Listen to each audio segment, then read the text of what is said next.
ఎవ్వరు లేని ఒంటరి జీవికి తోడు దొరికిందని,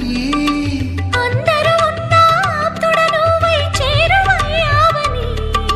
జన్మకు ఎరుగని అనురాగాన్ని పంచుతున్నావని, జన్మలు చాలని అనుబంధాన్ని పెంచుతున్నావని, శ్వాసతో శ్వాసే చెప్పెను, మనసుతో మనసే చెప్పెను, ప్రశ్నతో బదులే చెప్పెను